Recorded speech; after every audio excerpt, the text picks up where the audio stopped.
Muito bem, sejam bem-vindos, seminaristas. Nós estamos iniciando a primeira de 4 aulas sobre introdução à teologia. E o Espírito Santo possa nos conduzir como nosso mestre nestes estudos. Como já aqui apresentado, sou o pastor Josias Damas Cardoso, sou bacharel em teologia e também pós-graduado em teologia bíblica do Novo Testamento. E estou aqui, desta vez, para conduzi-los a este pensamento, a esta ideia introdutória sobre a teologia. Com certeza, além deste material de vídeo, vocês têm a apostila. E dentro desta apostila, vocês deverão estar lendo e abrindo o leque de pesquisas para enriquecer o conteúdo do vosso conhecimento. Como já dissemos, nosso objetivo é falar introdutoriamente sobre a teologia. A princípio, o que pensarmos sobre esta questão? Existe ou não, poderíamos indagar retoricamente, uma inteligência suprema? Existe ou não um ser supremo, além daquilo que se possa palpar? Existe um Criador? Existe uma mente suprema, inalcançável? Estas perguntas todos os seres humanos fazem. Whitlaw, ele escreve sobre isso. Se existe uma mente onipotente, onisciente, onipresente, um Criador, um sustentador, o governante do universo, precisamos indagar a respeito dele, porque naturalmente dele emana toda a vida.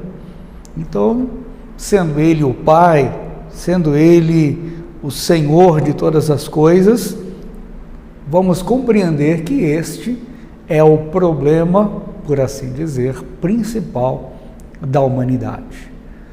Porque no fundo, a grande pergunta que todos fazemos, no sentido ontológico, é: qual é a nossa origem? De onde viemos? Qual é a nossa identidade? Por assim vamos entender qual é o nosso propósito, o que estamos fazendo aqui e para onde vamos. Qual é o fim natural de todas as coisas. Então a teologia, ela parte desta indagação a respeito da existência de Deus, deste ser supremo. A existência de Deus é uma premissa fundamental, naturalmente, nas Escrituras. As Escrituras não foram concebidas no Antigo e Novo Testamento com um propósito científico. Ela não foi concebida com a ideia de provar ao ateu, ao agnóstico ou ao incrédulo a respeito da existência de Deus. Nós sabemos que, conquanto haja aqueles, e dentre eles nós, que cremos em Deus e pela fé o buscamos e nos saciamos na percepção da plenitude das suas revelações, também existem aqueles que negam a Deus. E existem 3 formas de negação. O ateu, que nega completamente a existência de Deus, baseando-se em ideias puramente materialistas, que o que se vê, o que se nota, o que se apalpa, o que se vive é o limite de todas as coisas. Não existiria, segundo o ateu, nada para além daquilo que se possa provar e tanger. Portanto, também existem aqueles que negam a Deus de uma forma mais amena, que são os agnósticos. Esta palavra, usada por Huxley, e ele acrescentou um A na palavra gnóstico. Gnósticos foram um grupo religioso que emergiu especialmente no segundo século, apesar de que no primeiro século já havia nuances das suas ideias filosóficas. Portanto, este grupo, eles criam que eles conseguiriam obter o conhecimento pleno, total, profundo de Deus. E o problema dos gnósticos é que eles entendiam que toda a matéria é má e que Cristo, porém, para ser o Verbo de Deus, o Deus presente, ele não teria uma forma física plena. Então, nisso eles erram no entendimento sobre a humanidade de Cristo, que para nós entendemos que Cristo foi 100% humano. Os gnósticos, eles entendiam que Cristo não era 100% humano, e segundo eles, se fosse, ele teria pecado. Sabemos que isso não é verdade, porque Deus criou Adão e Eva, inicialmente mesmo tendo carne e ossos naturalmente, eles não tinham pecado. Conquanto assim, entendemos que Cristo, 100% Deus, 100% homem, não tinha nenhum pecado, nenhum dolo e nenhuma falha. Portanto, este era um dos problemas dos gnósticos. Então, Huxley, ele acrescentou o A como um sentido de negação e disse que se o gnóstico é aquele que, no sentido do termo, buscava, acreditava que se podia conhecer a plenitude de Deus, o agnóstico é aquele que nega que se pode conhecer a plenitude de Deus. Então, além do ateu, que nega Deus, tem este termo agnóstico, que se aplica àquela pessoa que diz que, apesar da possibilidade de haver um Deus, que ninguém consegue chegar ao conhecimento deste Deus. E, por fim, além do ateu e do agnóstico, queremos inicialmente falar dessas três negações, tem o incrédulo. O incrédulo, no sentido popular, é o mais fácil de ser entendido. O incrédulo é aquele que, a despeito das provas, ele não crê, ele decidiu não crer. Ele decidiu entender que possa sim haver um Deus, mas ele não crê em nenhuma das provas, ele não crê nos milagres, ele não crê na Bíblia Sagrada. Assim se define uma pessoa incrédula. Seguindo, falando ainda um pouco introdutoriamente sobre teologia, para asseverar categoricamente a não existência de Deus, o homem se vê obrigado a arrogar-se à sabedoria e à onipresença de Deus, precisa explorar até os confins do universo para estar certo de que Deus não está ali. E aí esta frase é atribuída a Chalmers. Ou seja, tanto o ateu, quanto o agnóstico, quanto o incrédulo, eles jamais conseguiriam chegar a esta conclusão da não existência de Deus se não explorasse todas as possibilidades e argumentações possíveis. Chalmers está dizendo que o ateísmo, o agnosticismo e a incredulidade é uma fatalidade que leva o homem a um ambiente, a uma situação sem resposta, que seria uma ilusão da mente humana e um disfarce do seu egocentrismo, daquele que considera a si mesmo como um Deus. O vocábulo agnóstico, nós já explicamos a respeito dele, e no seu material você vai ter mais informações sobre a história dos gnósticos e dos agnósticos, e a respeito da incredulidade, que rejeita irracionalmente qualquer possibilidade de haver uma revelação divina. Esta é uma base introdutória da teologia na qual vamos estudar e logo em seguida vamos entrar conversando um pouco sobre a natureza e a necessidade da teologia. Por que precisamos do estudo teológico? Eu quero, porém, entrar com vocês neste material e falar um pouquinho sobre o termo. Etimologicamente falando, o termo teologia vem naturalmente do vocábulo grego. Theos significa Deus, logos, que denota estudo. Da origem grega, a palavra teologia quer dizer simplesmente estudos sobre Deus.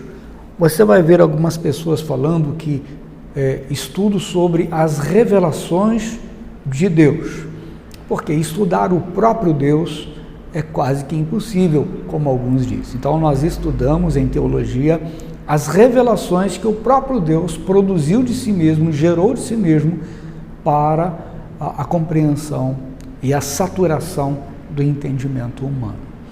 Embora não encontremos nas Escrituras a palavra teologia, ela é bíblica em seu caráter, em sua essência. Por exemplo, em Romanos capítulo 3, verso 2, encontramos a expressão ta logia tou theou, ou seja, os oráculos de Deus, aquilo que Deus gerou de si mesmo, né? O conhecimento que Deus produziu para que pudesse ser conhecido, ou seja, aquilo que falei há pouco, talogia, ologia, tou theou, é a revelação de Deus, que Deus revelou de si para os homens. Em 1 Pedro 4, versículo 11, encontramos logia theou, oráculo de Deus, também aquilo que Deus revelou de si. E em Lucas 8, 21, temos ton logon, tou theou, a palavra de Deus, ou seja, Deus revelando o que estava no seu coração. O próprio Jesus Cristo, falando a respeito da palavra, diz que a boca fala, né, o que o coração está cheio. A palavra teologia parece ter sido incorporada à linguagem cristã no século IV, né, e referia-se, século V, referia-se à genuína compreensão das Escrituras. Então, é o caminho, né, basicamente guiado pelas Escrituras para se conhecer Deus e a sua forma de se relacionar com os homens. Contudo, o emprego estava restrito ao conhecimento a respeito da pessoa de Deus. A partir da teologia cristiana, né, por assim dizer, a obra de Abelardo, de 1079 a 1142, passou a designar um corpo de doutrinas, explicando através de temas paralelos. Os pais da igreja cognominaram o evangelista João de o teólogo. Mas por quê? Porque Mateus, Marcos e Lucas são chamados evangelhos sinóticos, que se preocupam especificamente em relatar a história, fatos históricos. Conquanto João, ele vai para além do relato de fatos históricos. Você lê o livro, o Evangelho de João, você vai perceber uma explicação da palavra de Cristo. Então, o último evangelho a ser escrito, com certeza, ele veio para completar os demais evangelhos. E assim podemos dizer que Mateus, Marcos, Lucas e João formam uma só revelação do evangelho. Então, João já foi chamado de teólogo porque ele não apenas descreveu a história de Cristo, mas ele já procurou mostrá-la em seu sentido interpretativo a respeito das questões da ética, da moralidade, de quem é Deus, de quem é Cristo, de quem é o Espírito Santo, qual a atuação deles, de quem é o homem e conquanto o homem está perdido e depende da misericórdia e da soberania de Deus. João, ele trata dessas questões de uma maneira muito mais explícita, muito mais profunda do que os evangelhos sinóticos. E, por assim dizer, ele já é chamado pelos teólogos, né, de teólogo, João Evangelista. Também Gregório de Nacianzo, de 330 a 389, recebeu esse título especialmente pela defesa da divindade de Cristo. Também João Calvino, de 1509 a 1564, foi denominado o teólogo por Filipe de Melanchthon, e também que viveu neste período de 1497 a 1560, ou seja, foi-lhe contemporâneo. Seguindo esta questão, a palavra teologia refere-se, então, vamos entrar um pouco mais detalhadamente, ao estudo de Deus, ou como falei há pouco, ao estudo das revelações de Deus. Quando usa num sentido mais amplo, a palavra pode incluir todas as outras doutrinas reveladas nas Escrituras. A teologia é um estudo sempre em andamento, pois o homem é finito e não chega a um ponto de compreensão plenamente definido, ou seja, há uma indefinição sempre constante na teologia, conquanto os princípios teológicos, principalmente a respeito dos atributos de Deus, da moralidade cristã, da ética das relações entre o homem e Deus, os homens e os homens e Deus e os homens, elas são imutáveis. As bases da teologia são imutáveis. O que é mutável, o que é infinito e que está sempre aberto para uma compreensão expansiva é a teologia no modo geral. O texto bíblico apresenta Deus muito mais através do que faz do que por meio de descrições abstratas e proporcionais. Isso é maravilhoso de entender. Desde muito cedo que eu já aprendi a respeito desta ideia de que Deus é um Deus pedagógico. Deus é um Deus que ensina sendo, fazendo. Por isso que nos evangelhos, principalmente em Tiago, nós já encontramos este princípio fundamental. É impossível pensar em cristianismo apenas de forma teórica. Deus, ele não nunca foi um Deus preso a uma afirmação teórica, intelectiva. Deus sempre foi um Deus de ação, um Deus prático. Por isso que Cristo é o Deus encarnado, é o Deus em ação, é o verbo. A palavra verbo é a ação. Então, Deus, ele sempre buscou o caminho da sua revelação através da pedagogia, através da ação prática, da própria história. Então, não se deve separar teologia do conceito de revelação, pois é somente pela autorrevelação de Deus que se pode conhecer a Deus.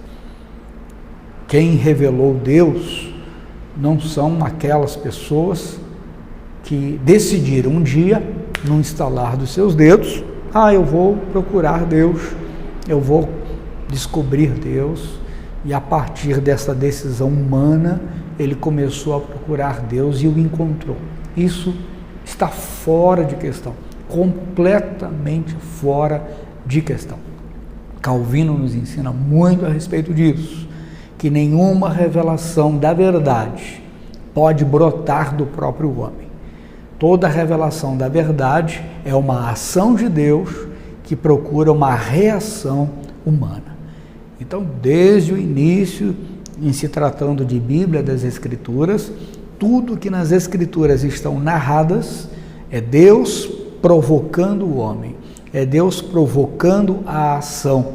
E o homem, ao observar e viver a ação provocada por Deus, inspiradamente escreveu tais fatos, tais histórias, tais profecias. E isso chega, graças a Deus, até nós como revelação bíblica. Teologia pode ser chamado de ciência, né? A ciência de Deus e do seu relacionamento com o homem e o mundo físico e o mundo espiritual.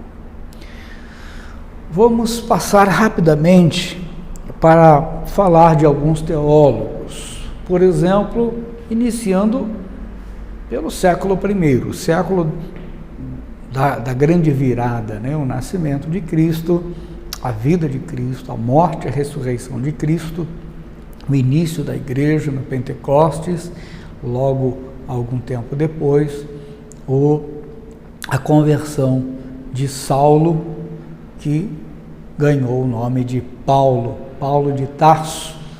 A grande maioria dos estudiosos o consideram como o primeiro teólogo, pela forma com que Paulo não somente compreendeu com tamanha profundidade a Deus e a sua história de redenção, como a aplicação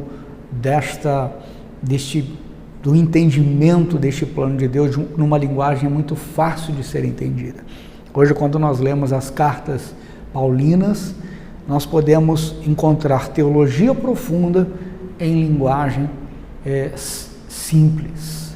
Ele mesmo dizia que ele não usava linguagem persuasiva humana, linguagem falaciosa, argumentos que são paralelos ao verdadeiros, mas que conduzem ao erro. Paulo fala sobre esta questão. Então, Paulo é considerado como o primeiro dos teólogos, o apóstolo, né, que viveu cerca de 3 a 66 do primeiro século, é considerado por muitos cristãos como o mais importante discípulo de Jesus e, depois de Jesus, a figura mais importante no desenvolvimento do cristianismo. O próprio Paulo foi considerado como apóstolo, apesar de não estar nomeado entre os 12, e também não foi ele eleito na ausência de Judas, foi Matias.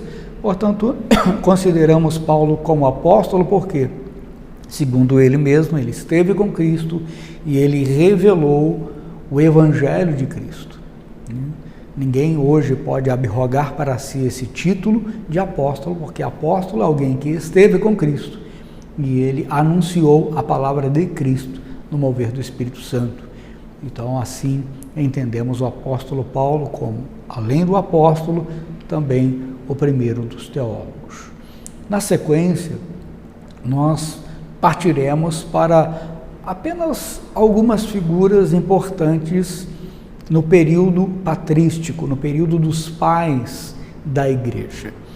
E desses nomes que eu vou falar para vocês agora, qual era o objetivo principal desses teólogos? O objetivo principal deles era, em primeiro lugar, defendendo a igreja, defendendo a teologia bíblica das seitas e das heresias, precisava-se chegar à conclusão do cânon sagrado.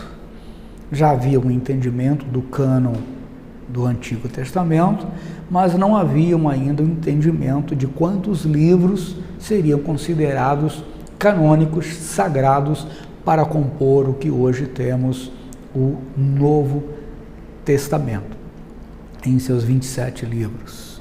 Portanto, esses homens, eles tiveram esta grande responsabilidade, em primeiro lugar, de trabalhar a canonicidade por inspiração de Deus, do Espírito Santo, e entender em estudos profundos, né, quais eram os livros canônicos para compor o Novo Testamento. Para você ter uma ideia, centenas de livros concorreram, centenas, né? Então, para chegar ao entendimento desses 27 livros, não foi fácil, né? O quanto esses homens buscaram a Deus, jejuaram, segregaram as suas próprias vidas aos estudos, para chegar a esta conclusão ao longo dos primeiros séculos. não foi um só que fez isso. Foram vários pensadores, teólogos, que chegaram a esta conclusão. E um deles foi Policarpo de Esmirna, que viveu de 70 a 160, 23 de fevereiro, Policarpo de Esmirna, 70 a 160, foi o bispo de Esmirna, atualmente na Turquia, no segundo século, morreu como mártir, vítima da perseguição romana aos 87 anos. Também Clemente de Alexandria, no século III, viveu de 150 a 215, Tito Flávio Clemente, nome de Clemente de Alexandria, escritor grego, teólogo e mitógrafo, cristão, nascido em Atenas, pesquisador das lendas, como a palavra mitógrafo já diz, menos compatíveis com os valores cristãos. Defensor da rebelião contra a opressão, que levou ao conceito de guerra justa, considerado fundador da Escola de Teologia de Alexandria, que na época comportou a maior biblioteca, inclusive hoje chamada a maior biblioteca de toda a história. Também Atanásio, que trabalhou muito na questão do entendimento da sagralicidade da Bíblia Sagrada, da inspiração da Bíblia Sagrada, dos livros canônicos. Atanásio viveu de 295 a 373, foi o que mais trabalhou na questão do cânon, do selo do cânon dos 27 livros do Novo Testamento, considerado santo pela Igreja Ortodoxa e Católica, e esta última reverencia-o também como um dos seus 33 doutores da Igreja, e ainda um dos mais prolíficos, padres da Igreja Oriental, por assim chamar, no sentido do termo latino, que vem para um pai espiritual. E fechando aqui, estamos citando apenas alguns, como Agostinho, de 354 a 430, Agostinho de Hipona, ou Santo Agostinho, foi um bispo católico, teólogo, filósofo, que nasceu em 13 de novembro de 354, em Tagaste, e hoje região da Argélia. Morreu aos 28 de agosto de 430, em Hipona. Esses homens, eles trabalhavam basicamente a essência da teologia, protegendo a igreja de quê? Das seitas e das heresias que surgiam, como por exemplo os arianos, que não concebiam ainda a ideia do Deus trinitário, de Deus Pai, Filho e Espírito Santo. Ário desqualificava Cristo como sendo Deus e desqualificava o Espírito Santo como sendo o Espírito de Deus, como temos hoje algumas seitas, como os TJs. Então, eles trabalharam basicamente o cânon da Bíblia Sagrada, a deidade de Cristo, 100% homem, 100% Deus, a deidade do Espírito Santo, a doutrina trinitária do Pai, do Filho e do Espírito Santo, bem como a importância da redenção unicamente em Cristo Jesus. E neste ponto nós temos Agostinho de Hipona, o arremate dessas questões teológicas, falando a respeito da importância da soberania de Deus. O homem não pode chegar a Deus porque ele está totalmente em pecado, está morto em seus delitos. Somente Deus pode despertá-lo para ser salvo. Então, a questão da soberania de Deus, que mais adiante vai ser trabalhada por Martinho Lutero, por Calvino, por Spurgeon, outros teólogos que surgirão depois. Ainda como teólogo importante, do ano 810 a 877, João Escoto Arígena, filósofo, teólogo, tradutor escocês da corte de Carlos,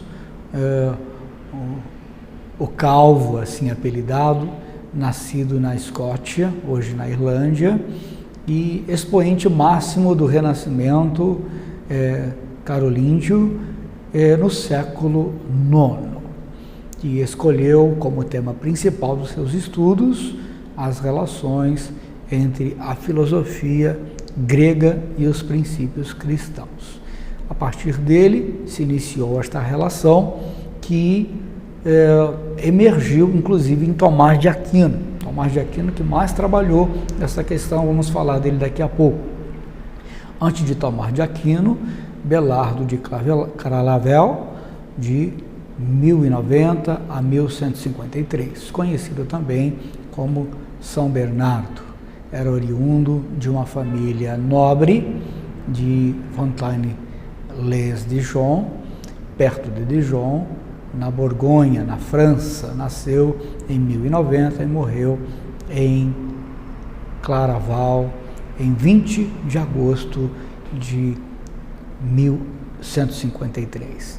E Tomás de Aquino, que foi um teólogo bastante inclinado para os estudos de Aristóteles e tido como santo da Igreja Católica, foi um frade dominicano e teólogo italiano, nascido em uma família nobre, e estudou filosofia em Nápoles e foi depois para Paris, onde se dedicou ao ensino e aos estudos das questões filosóficas e teológicas.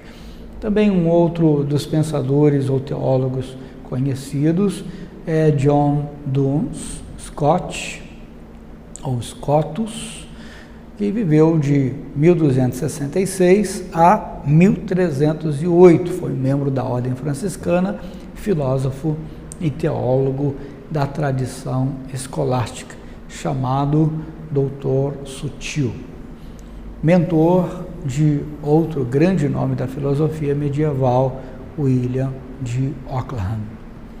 Também Tomás de Kempis, de 1379 a 1471, também conhecido como Tomás Remerken, Tomás de Kempen ou Tomás de von Kempen, nasceu em 1379 ou 1380 em Kempen, na România, e faleceu o dia 25 de junho em 1471 na Alemanha. Possivelmente esse nome seja Romênia. Também Martinho Lutero, que é extremamente conhecido, Martinho Lutero de 1483 a 1546, que nasceu, aí já é mais conhecido de todos nós em Eresben, em 10 de novembro de 1483, 18 de fevereiro de 1546 foi o período de vida dele, e foi um teólogo alemão, é considerado o pai espiritual da Reforma Protestante. Um outro teólogo conhecido de todos nós, que nós muito lemos, no século atual, é João Calvino, de 1509 a 1564. Foi teólogo cristão francês. Calvino fundou o que hoje é chamado de movimento calvinista, uma forma do protestantismo cristão durante a Reforma Protestante, que enfatiza a essência contra o humanismo e a favor da soberania de Deus. Também Jonathan Edward, 1703 a 1758, deixe-me agitar um pouquinho para corrermos, um teólogo reformado. Charles Grandison Finney, o Carlos Finney, como todos conhecem, um grande pregador, teólogo, avivalista. Um outro teólogo bem conhecido, o Clive Stanfield Lewis, ou C.S. Lewis, que é muito conhecido como literatura das mais lidas no mundo hoje, C.S. Lewis. Também, por fim, Martin Luther King, que é considerado como um teólogo pragmático, que lutou contra a segregação racial na América do Norte.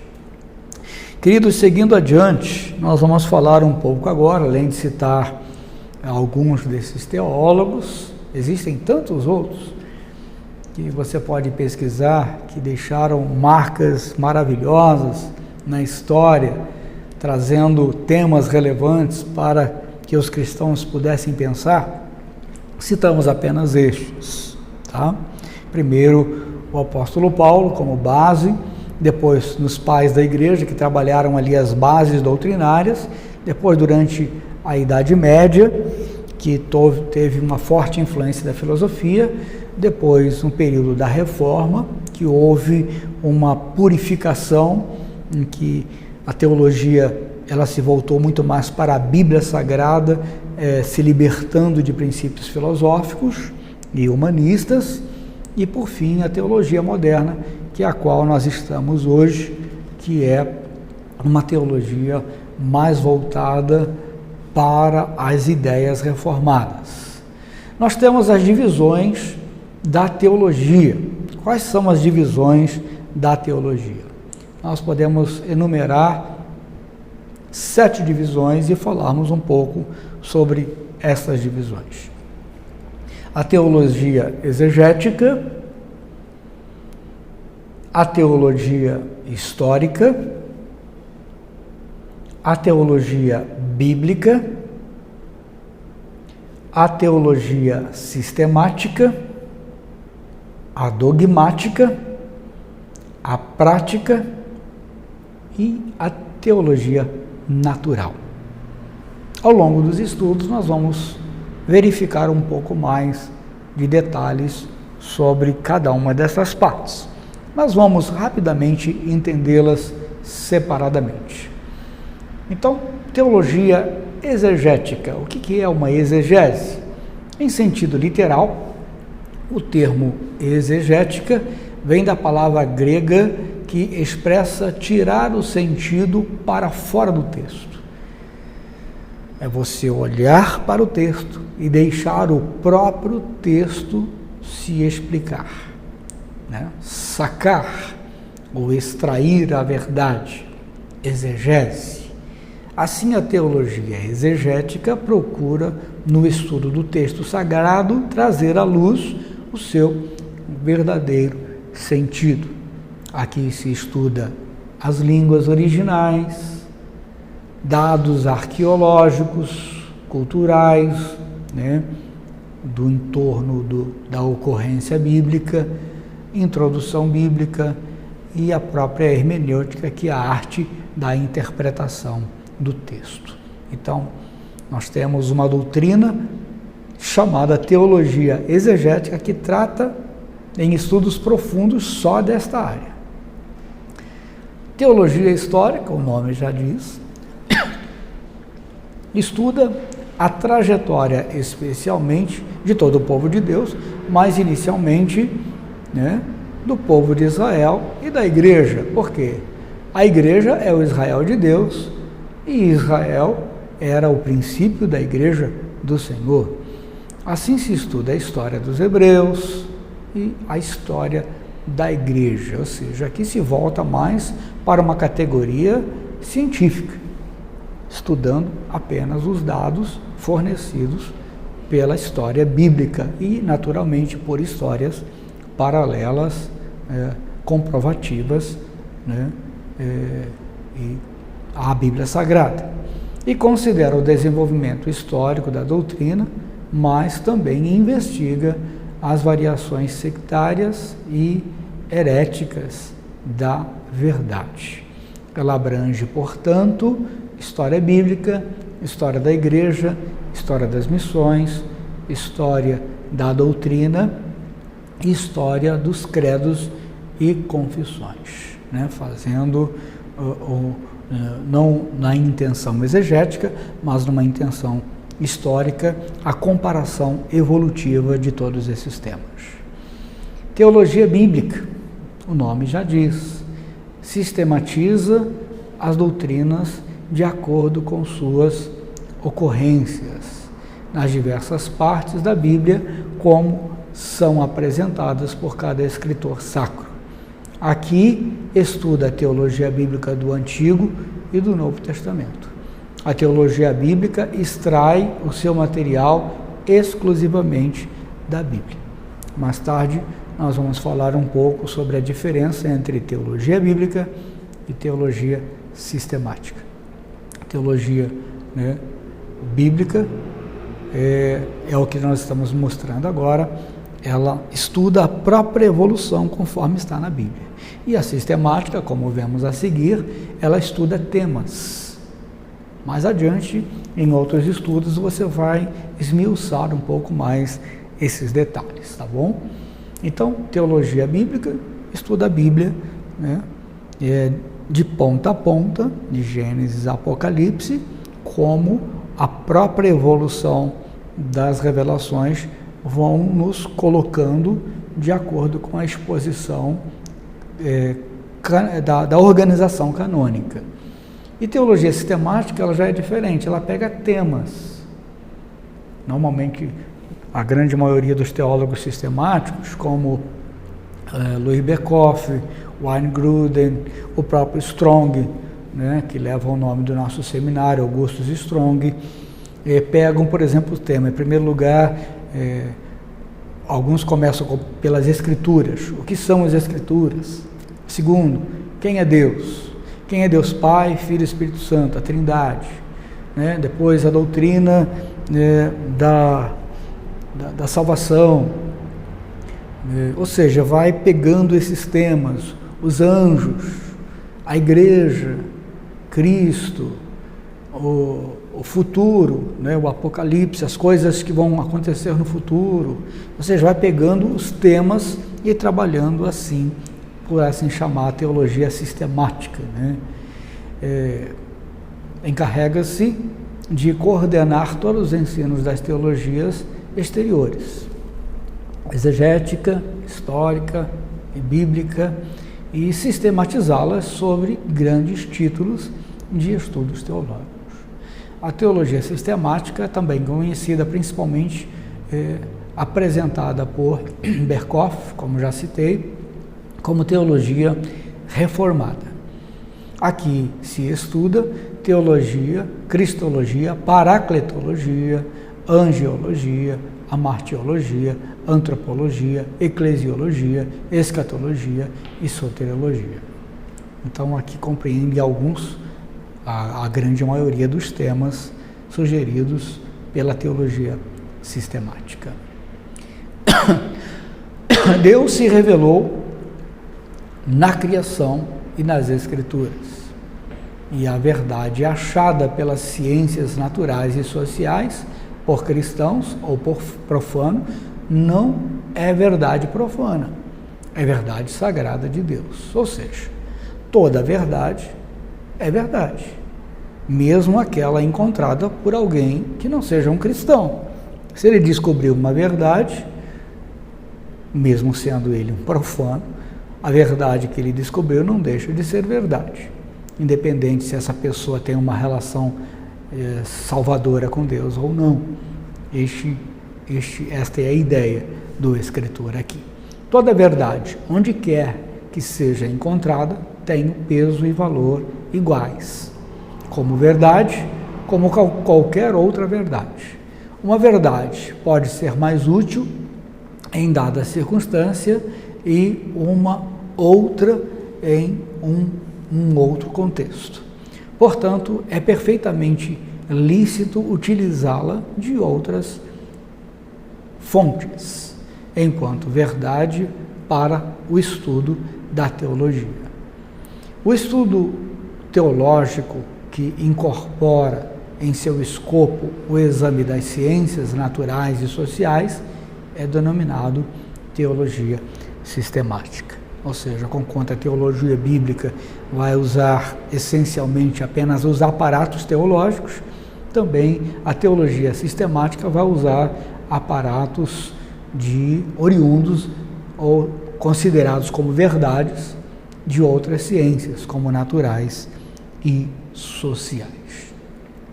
Uma outra teologia, como nós falamos na divisão da teologia, é a teologia dogmática.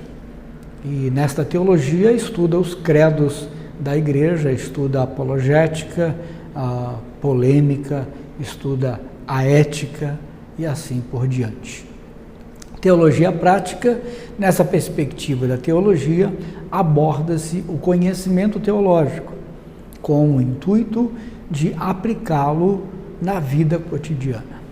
E aqui busca-se levar o indivíduo à vivência da verdade estudada, por assim dizer, teologia prática. Teologia natural estuda fatos que se referem a Deus e seu universo, que se encontre revelado na natureza. Antes de entrar na questão da doutrina, vou deixar já aqui apontado para vocês, mas falar um pouco sobre a natureza e a necessidade da teologia. Será mesmo necessário estudar teologia? Bom, nós temos James Orr, e você vai ter este material na sua apostila, e ele fez no passado, algumas observações que eu achei muito interessante, passá-las para vocês, registrá-las aqui. Todos devem estar cientes de que há nos dias de hoje um grande preconceito contra doutrina, ou um não entendimento preciso com relação à questão da doutrina, ou seja, a palavra doutrina é ensino que vai para além do comum, ou como é mais vezes chamados o dogma, doutrina ou dogma na religião. Uma grande desconfiança e aversão ao pensamento claro e sistemático a respeito das coisas divinas, sim. Tem muitas pessoas que têm aversão aos estudos dogmáticos, aos estudos doutrinários, aos estudos teológicos. Tem pessoas que têm preconceito e diz que basta ler a Bíblia e buscar as suas revelações pessoais nas suas orações e jejuns, e que os sermões bastariam tocar o coração do povo e não profundamente a sua mente. Então, os homens, eles preferem, não se pode deixar de notar isso, viver numa região de nebulosidade e indefinição com relação a este assunto. Esses dias, conversando com um pastor, ao qual eu respeito, mas ele me disse algo muito estranho. Quando eu perguntei a ele sobre uma noção teológica em determinado assunto, ele, não sabendo explicar algo que é muito fácil de ser entendido entre os pastores, ele diz: eu não sou muito ligado a essas questões teológicas. Que teologia o profeta Elias tinha? Olha só, quem ele foi citar. O profeta Elias foi aquele que fundou a escola de profetas. Não somente Elias, mas o seu sucessor Eliseu foi aquele que expandiu a escola de profetas. Eram homens completamente voltados ao estudo teológico de Deus, das coisas mais profundas de Deus, para transmiti-las ao povo. Então, existem muitos que têm esse entendimento, até muitos líderes, que ele não precisa compreender profundamente, abrangentemente, os dogmas, as doutrinas, no sentido teológico. Querem que seu pensamento seja fluido e indefinido, algo que possa ser mudado com os tempos e com as novas luzes que eles acham estarem constantemente aparecendo para iluminá-los e continuamente adquirindo novas formas e deixando o que é velho para trás. Então eu gosto muito dessa observação do James Orr, porque é justamente isso que temos percebido nas teologias modernas. É um liberalismo. As pessoas, elas querem mudar os princípios de acordo com as conveniências. Já a nossa escola e aqui em especial no Instituto Strong, no Seminário Strong, o nosso objetivo é levá-lo a entender que as bases doutrinárias divinas, elas são imutáveis. Pode passar o tempo que for, que as bases teológicas, os dogmas, as doutrinas fundamentais do cristianismo são imutáveis, elas não mudam. Então, compreendê-las profundamente e definitivamente trará para você e para a sua igreja bases sólidas, que em vindo os ventos de doutrina possamos então resistir e ficarmos firmes. Este teólogo, Orr, ele indica a razão básica, é a dúvida dos dias de hoje quanto a podermos chegar a qualquer conclusão neste campo que possa ser considerada como certa e final. Influenciada pela filosofia corrente do pragmatismo, o teólogo moderno, um liberalista, que eu mencionei, ou universalista, ele começa com um dictum de que em teologia, como em todos os outros campos de pesquisa, a crença nunca deve de ir além de um mero estabelecimento de uma premissa básica e nunca deve de ser anunciado como algo considerado fixo e final. Olha bem estas ideias estranhas e absurdas, né? Então, se assim for, eles rejeitarão a Bíblia como infalível palavra de Deus.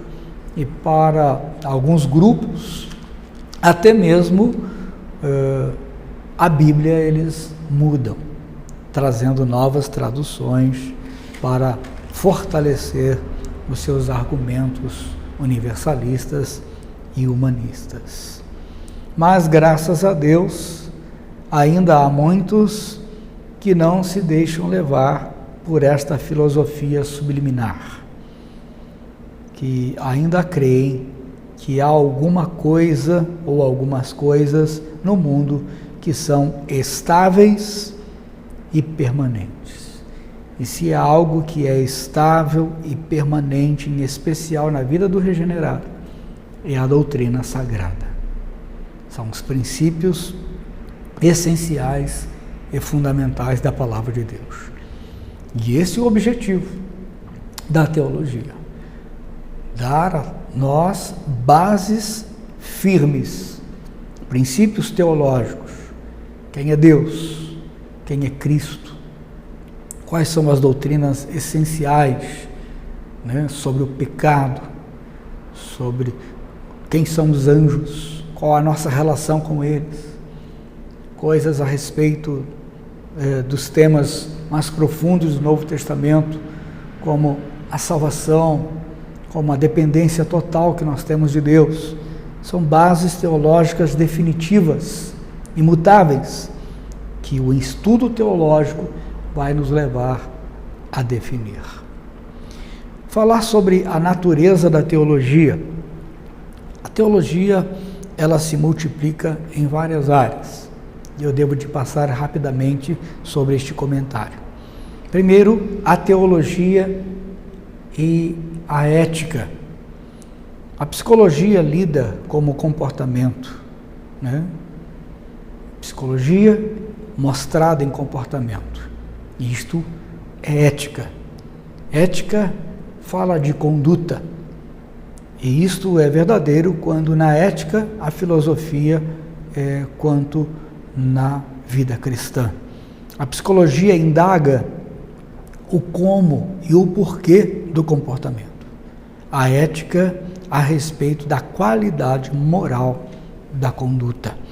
Então, a natureza da teologia vai tratar muito profundamente das questões da conduta humana.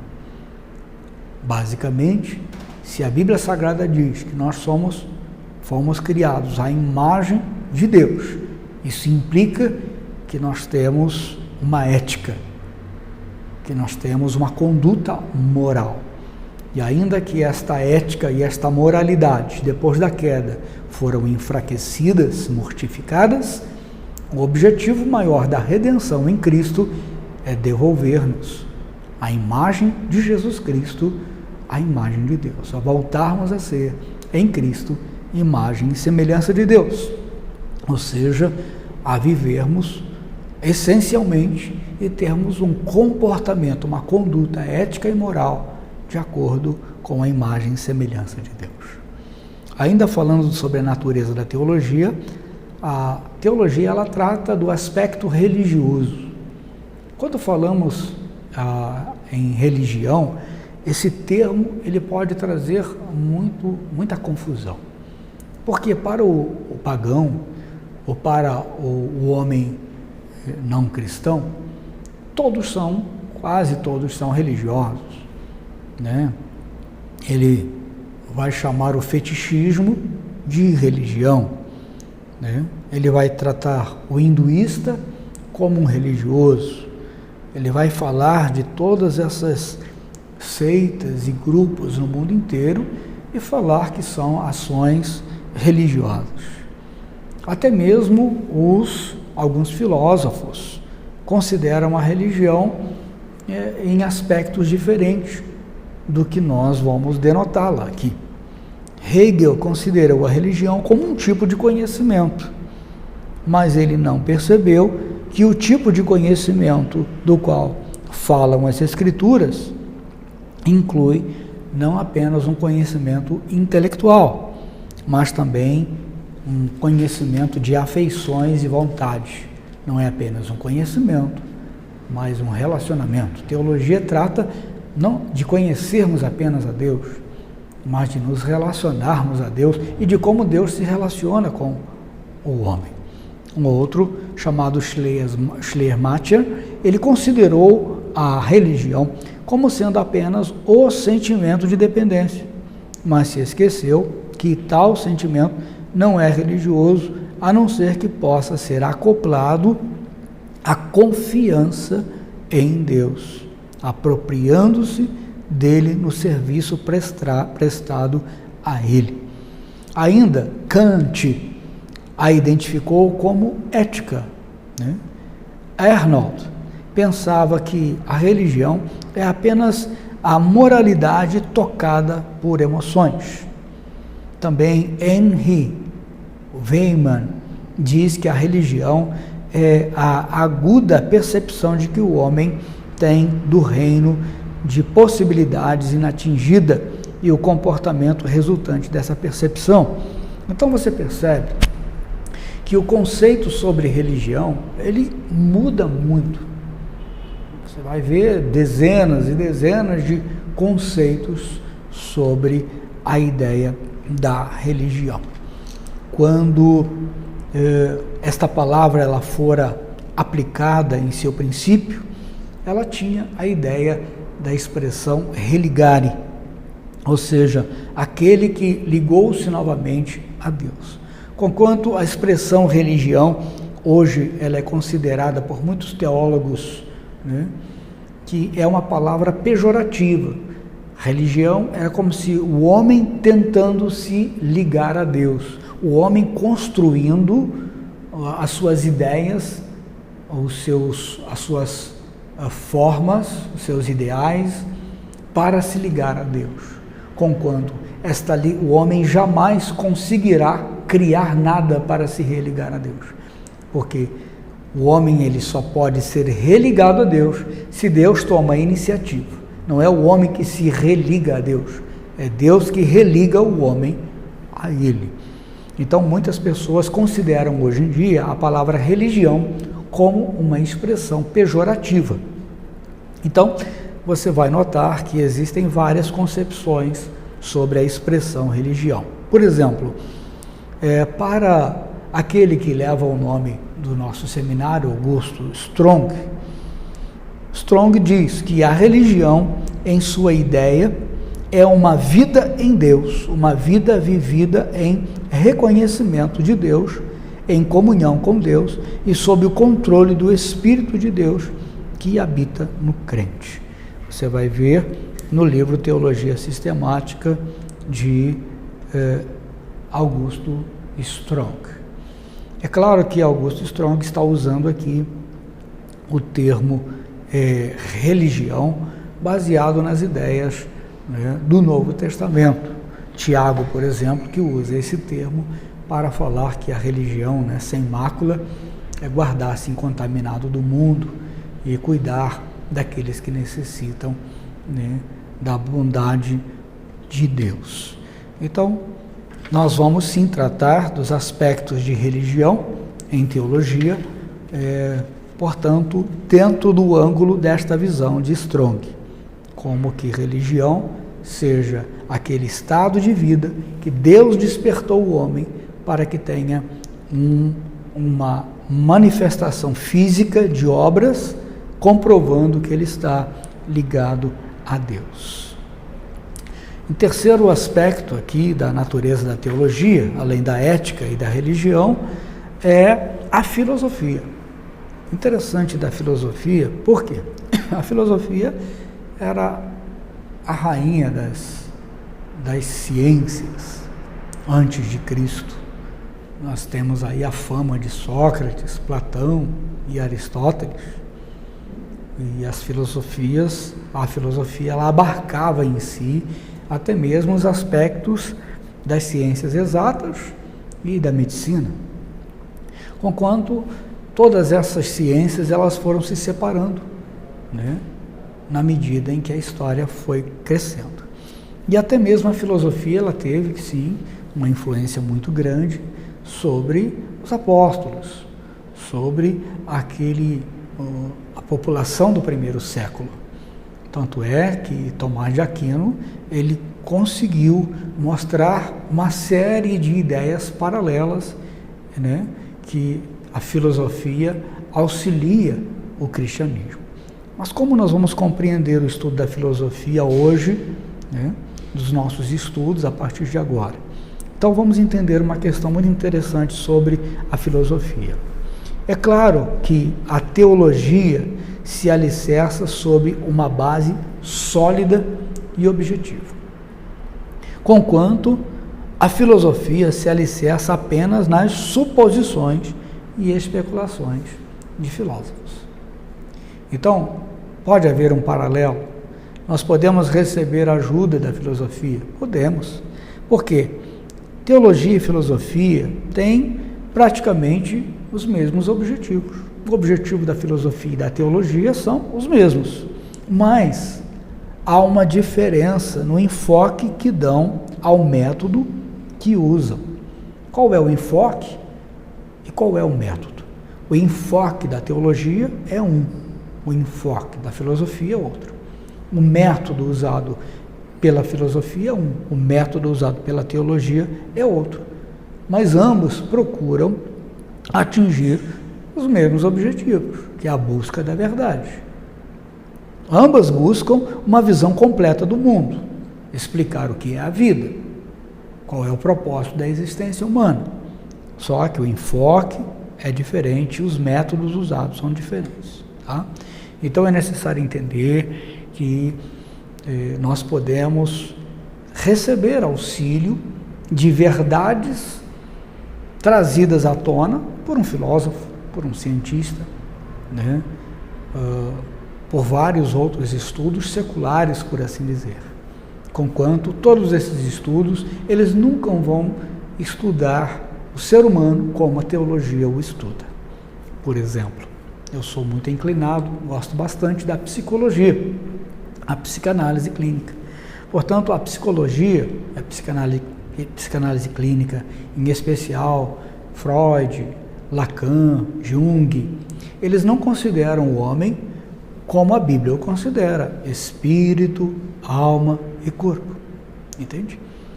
Conquanto, de que forma Freud, Jung, Lacan nos ajuda? Porque eles conseguiram dar nomes às doenças. Eles conseguiram sistematizar as doenças, né? A neurose, a paranoia, a esquizofrenia. Ou seja, de onde vieram esses nomes? Como que nós conseguimos perceber essas doenças? Deus usou tais profissionais para nos trazer esse entendimento, conquanto eles são limitados para compreender o ser humano como um todo, espírito, alma e corpo. Muitas das vezes, os psicólogos, os psicanalistas, os psiquiatras tratam de pacientes com problemas espirituais como se fossem problemas emocionais. Então, a teologia, ela se serve, nós teólogos, né, a igreja evangélica, nós nos servimos de todas as ciências, quando nos trazem os seus paradigmas, as suas, ainda que em paradigmas, as suas verdades. Portanto, a teologia, ela oferece uma visão geral. O enfoque é diferente. Busca sempre a glória de Deus que se reflete no homem. E busca sempre o método. Qual é o método teológico? Que é a redenção do indivíduo. Esta caminhada a partir da salvação, santificação, até que ele alcance a estatura de varão perfeito. Então você vê que o enfoque é diferente, a metodologia é diferente, mas sim podemos nos utilizar de ideias e materiais da filosofia. Qual é a necessidade da teologia? A necessidade da teologia, ela vem, em primeiro lugar, para trazer a otimização e a organização do intelecto. Eu costumo sempre dizer que uma das coisas que a primeira família, Adão e Eva, perderam é o estado de organização. Depois da queda, o caos se instalou na sociedade, conquanto o homem ele tem necessidade de ver as coisas organizadas. Entende? O homem ele tem muita necessidade.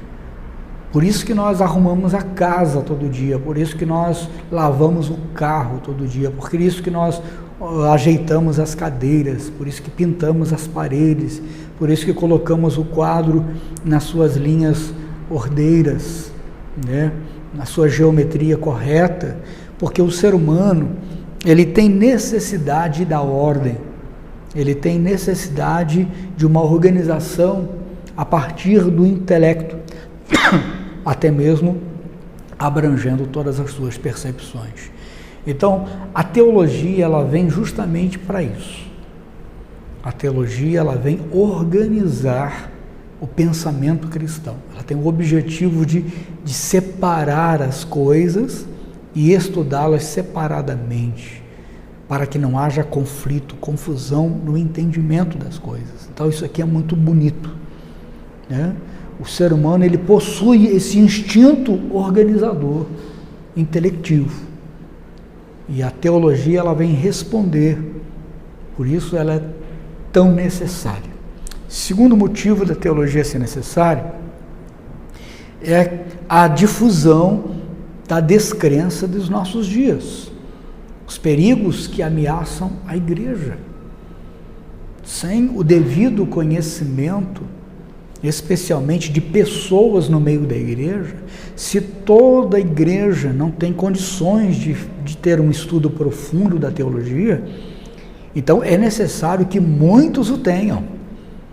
Porque se esses muitos, se não todos, se muitos possuem um conhecimento teológico mais profundo, eles irão repassar isso, que é o chamado discipulado cristão, com o objetivo de selar a igreja, aumentar a imunidade espiritual devido à descrença dos nossos dias, ou à construção de uma religiosidade paralela, egoísta, narcisista, humanista, materialista, que vai tentar entrar dentro das igrejas, né?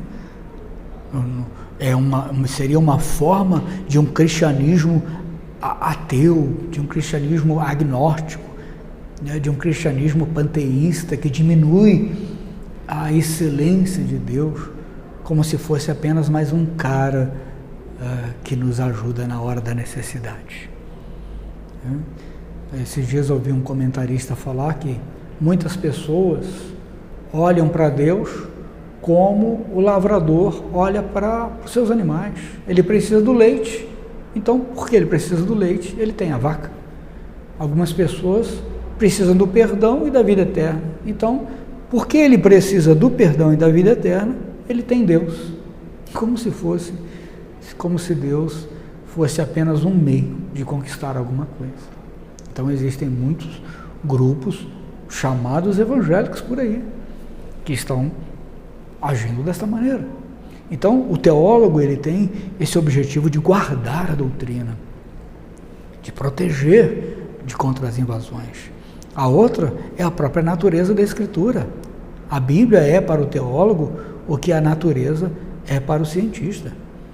Conquanto o cientista ele é ávido para descobrir lá em seus laboratórios, né, o profundo da natureza das coisas, para ajudar a humanidade, a princípio essa é a ideia, assim o teólogo, ele é apaixonado por Bíblia. Ele é apaixonado pela leitura, pelo entendimento da palavra, entende? A Bíblia é a nossa matéria, o nosso material focal de estudo. Desejamos conhecer os ensinamentos profundos sobre Deus, sua onisciência, sua onipotência. Precisamos entender os princípios fundamentais do alcance do sofrimento, morte e exaltação de Deus em Cristo Jesus. A restauração do Israel de Deus, da igreja do Senhor Jesus, como se dará, de que forma se dará. Para tudo isso, nós obteremos resposta no ensino teológico. Também um outro motivo da necessidade da teologia é o desenvolvimento de um caráter cristão inteligente. Tem muitas pessoas que hoje em dia são preguiçosas e tem algumas pessoas que fazem uma distinção, né, entre, se eu conhecer muito teologia, eu vou então orar menos, eu vou ser uma pessoa de um caráter frágil, eu vou ser mais intelectual e menos prático. Não, eu prefiro ser mais prático do que ser muito intelectualista. Gente, o que nós propomos aqui é o meio termo das duas coisas. A teologia, ele não é esses extremos. A pessoa se tornar um pensador e não um prático. Ele é um prático pensador. Ele é um pensador prático. Nós não estamos propondo estudar teologia para exibirmos isso como se fossem coroas. Nosso objetivo de estudar teologia é cada vez nos tornar mais simples, humildes e servidores, mas em especial eficazes para destronar o mal e promulgarmos a verdade. Dizer que a teologia tem um efeito entorpecedor, como alguns poderiam dizer, que a teologia ela torna as pessoas em indivíduos mecânicos. É possível que isso ocorra em alguns que não tenham sido regenerados.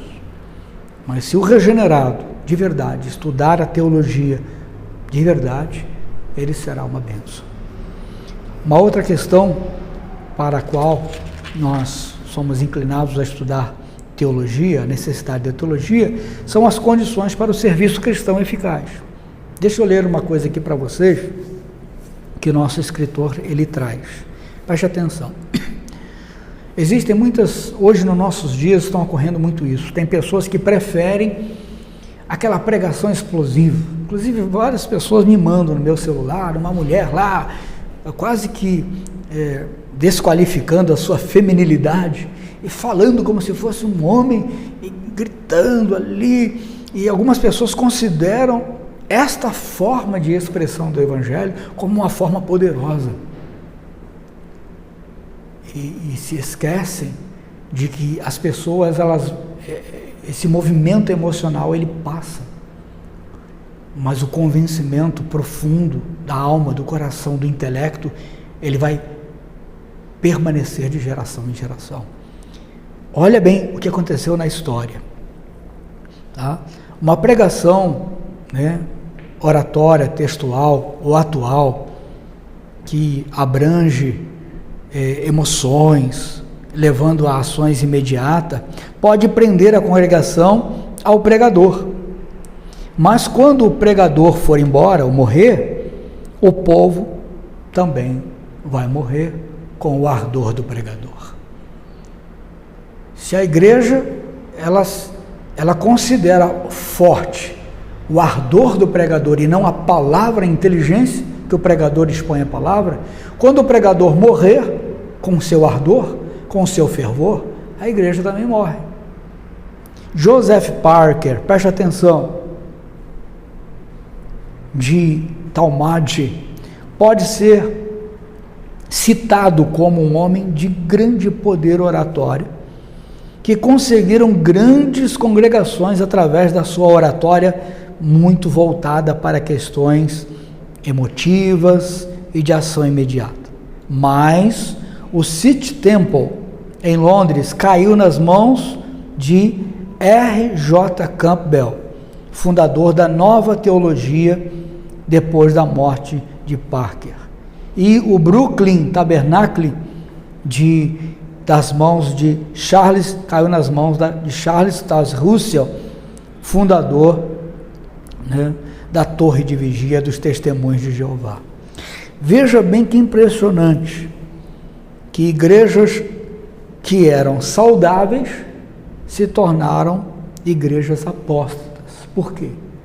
Porque o seu último pregador, o seu último pastor, antes desses hereges se levantarem, eram pastores, eram pessoas comprometidas com uma oratória rasa, com um movimento emocional, que procuravam pregar apenas aquilo que as pessoas queriam ouvir. Queridos, sendo assim, quero concluir a aula de hoje falando um pouco sobre a questão da doutrina. Conceito de doutrina. Doutrina é ensinar as verdades fundamentais da Bíblia, organizadamente. É o conjunto de princípios que servem de base ao cristianismo, compreendendo desde o ensinamento, pregação, opinião das lideranças religiosas, desde que embasadas em textos e obras bíblicas escritas, como regra de fé, preceitos de comportamento, norma de conduta social, referentes a Deus, a Jesus Cristo, ao Espírito Santo e à salvação. Então, cada denominação tem o que chama de doutrina fundamental da sua denominação, do seu ministério. A grande maioria das igrejas evangélicas saudáveis possui uma declaração doutrinária similar, parecida. Então, doutrina é isso. Também doutrina, um conceito de doutrina no Antigo Testamento, que ela chamava de lekak, ensinamento, percepção, capacidade de persuasão, palavra proveniente de lakak, que significa tomar, pegar, buscar, segurar, apanhar, receber, adquirir, comprar, trazer, casar, tomar como esposa, arrebatar. Então, doutrinar é carregar, é tomar em casamento. Uma pessoa doutrinada é uma pessoa comprometida. Então, o conceito de doutrina no Novo Testamento, que vem da expressão muito conhecida entre nós, didaquê, é ensino, doutrina, instrução nas assembleias, nos encontros, né, cristãos, fazer uso do discurso por meio do qual se ensina, em distinção de outros modos de falar em público. Então, doutrinar uma igreja é ensinar a palavra e não é apenas um discurso filosófico. Palavra oriunda, né, de didasco, que significa conversar com outros a fim de instruí-los, pronunciar discurso didático e desempenhar o ofício de professor, né? Ok? E terminamos aqui. A próxima aula nós entraremos dentro dos nossos estudos teológicos sobre a revelação de Deus. Bom, muito obrigado, queridos seminaristas, pela presença de vocês. Espero ter sido útil para vocês. Peço perdão pelas pequenas falhas e que fique em vossos corações aquilo de bom que podemos transmitir e que esta aula não seja suficiente para você, que ela abra apetite para você estudar mais, olhar as apostilas e até mesmo vasculhar os livros para entender um pouco mais a respeito desta disciplina maravilhosa, a introdução à teologia e o deísmo. Então, até a próxima, que Deus te abençoe.